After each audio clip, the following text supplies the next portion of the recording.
Oke, di sini saya akan menjelaskan mengenai form dinamis.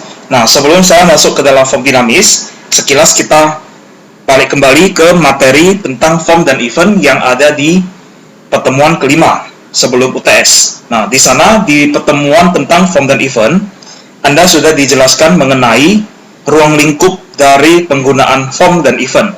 Nah, di mana kalau untuk form yang Anda lihat saat ini adalah tampilan designer atau namanya adalah view designer. Nah, kemudian kalau saya masuk ke view code, ya, nah ini adalah tampilan view code, di mana di area inilah tempat kita memasukkan sejumlah coding yang akan digunakan untuk proses. Nah, berarti ada dua tampilan, view designer dan view code.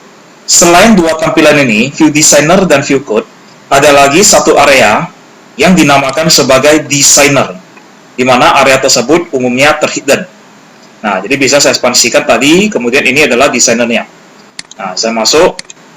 Nah, designer ini akan berisi coding-coding, di mana coding tersebut akan di-generate secara auto. Nah, auto di sini akan di-generate apabila kita menempatkan sejumlah objek, kemudian kita mengkonfigurasikan objek tersebut dari di properties atau dan lainnya.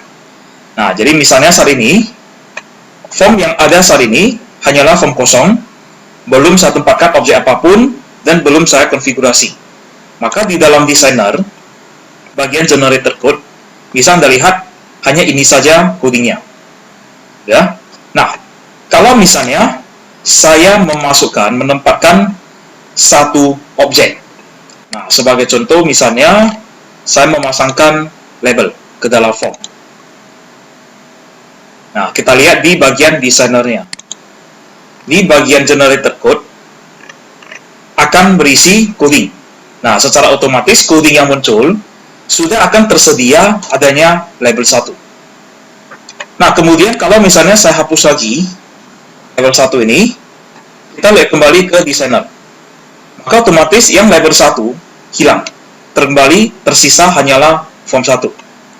Nah, jadi apa yang ada di dalam designer code ini adalah coding-coding yang akan di-generate secara auto. Nah, kita masuk ke dalam form dinamis. Form dinamis itu adalah kita membangun suatu aplikasi secara full coding.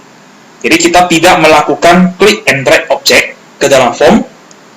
Kita tidak melakukan konfigurasi properties secara manual dari view designer.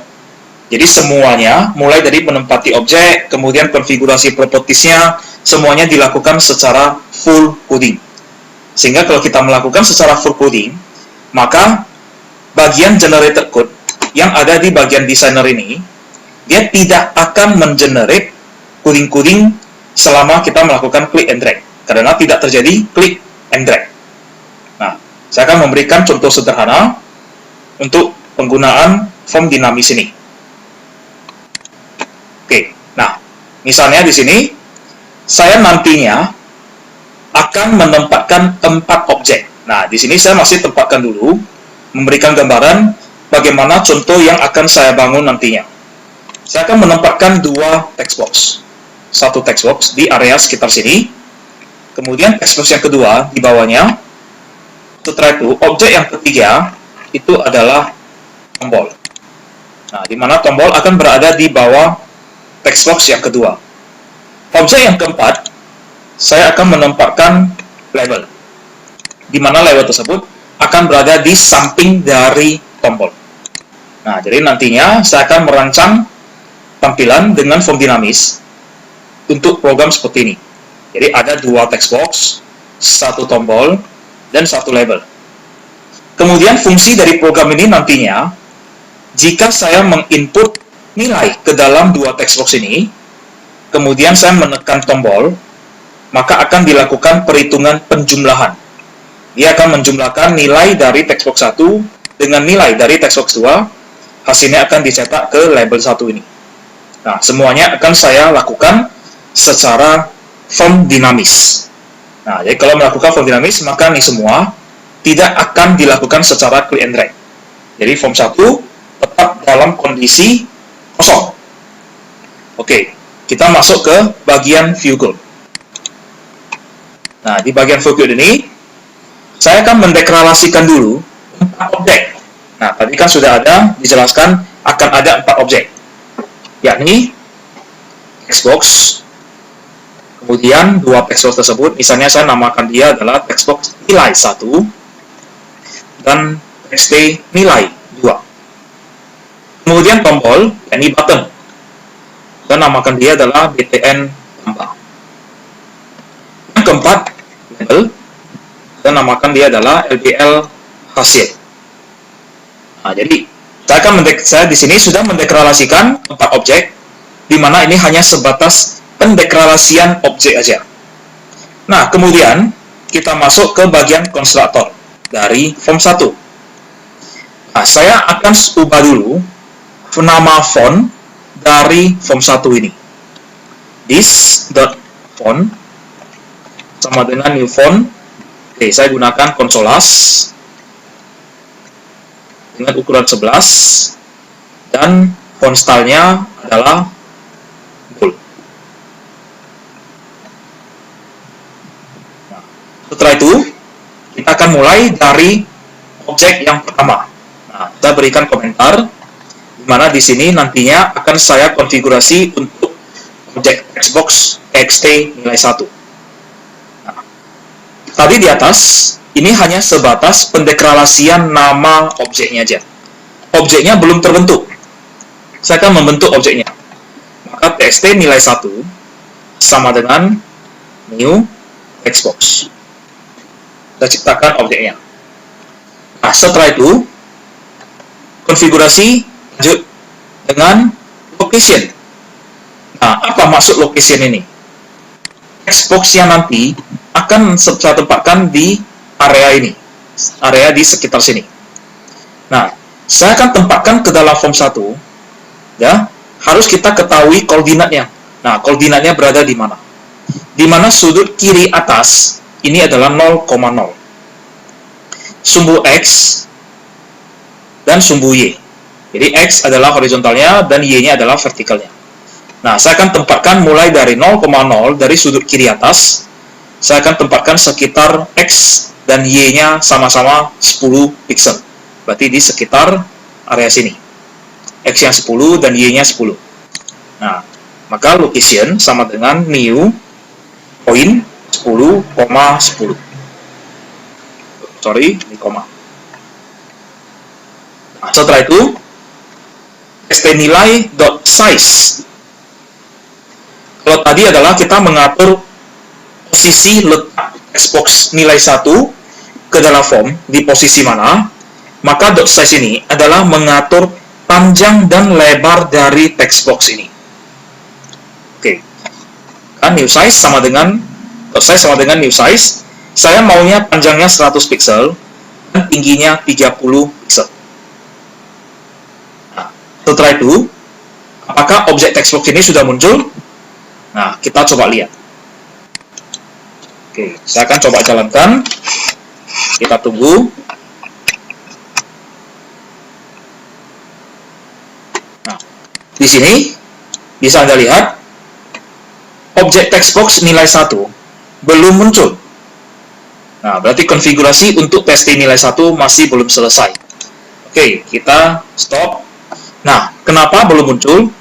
Karena textbox 1 yang sudah kita konfigurasi dengan 3 baris ini, textbox tersebut masih berada di memori.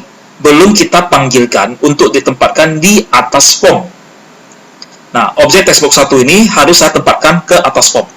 Caranya, this controls, saya tambahkan objek berupa control ke form 1, yakni this, berarti txt nilai 1. Nah, sekarang saya jalankan lagi, kita lihat. Nah, bisa Anda lihat, sudah muncul. Ya. Oke, berikutnya. Sekarang lanjut untuk textbox yang kedua. Nah, di sini saya copy saja. Kita sesuaikan. Ini konfigurasi untuk textbox yang kedua. Nah, kalau untuk textbox yang kedua ini, jika saya jalankan langsung, hanya mengubah nama, maka harusnya yang terjadi adalah textbox 2 akan menimpa textbox 1. Nah, kita lihat. Nah, yang ada hanyalah satu textbox. Jadi bukan berarti dia satu textbox. Tetapi di objek ini ada dua textbox, di mana yang aktif saat ini Anda lihat adalah textbox nilai 2. Di bawahnya adalah textbox nilai 1. Sama-sama berada di lokasi yang sama dan ukurannya sama. Nah, sekarang saya akan tempatkan txt 2 ini, txt nilai 2, berada di bawahnya. Nah, kalau berada di bawahnya, ya, maka yang berubah untuk lokasinya adalah sumbu Y yang vertikal. Nah, untuk sumbu Y, mungkin saya tempatkan menjadi 50. Kita lihat hasilnya. Nah, dia sudah turun agak ke bawah. Ini adalah textbox 1 dan ini adalah textbox nilai 2. Oke, berikutnya lagi. Objek yang ketiga, yakni tombol. Nah, saya kopas saja, btn tambah. Ini juga sama dengan new button. Kalau tadi adalah textbox, ini adalah button.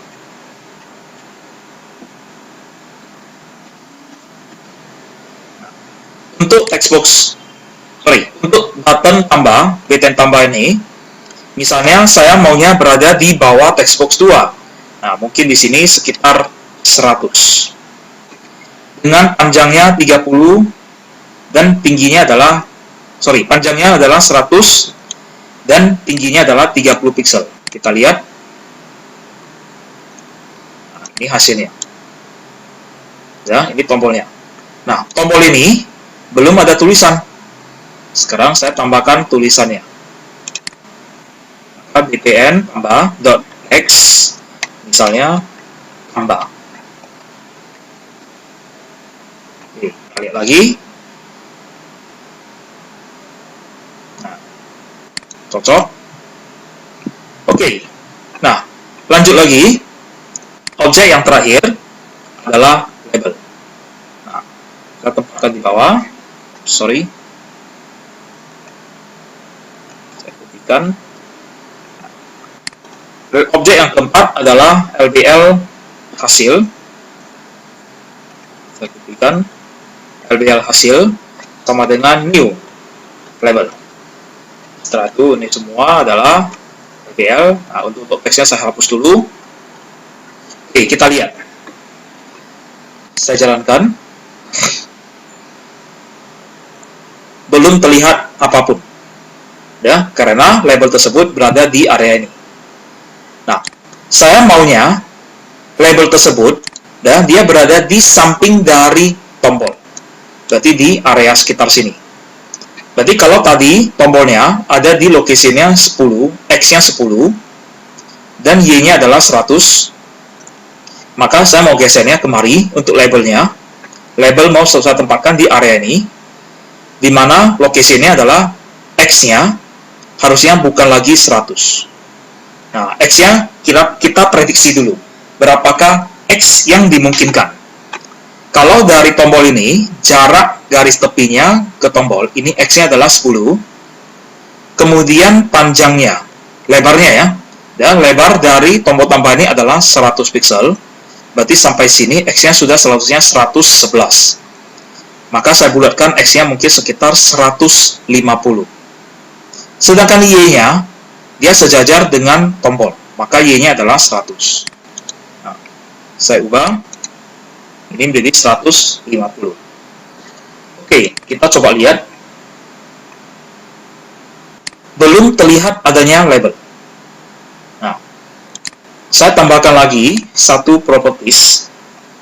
LBL hasil border style sama dengan border style fix 3D, di mana fix 3D ini memberikan garis tepi ke dalam label.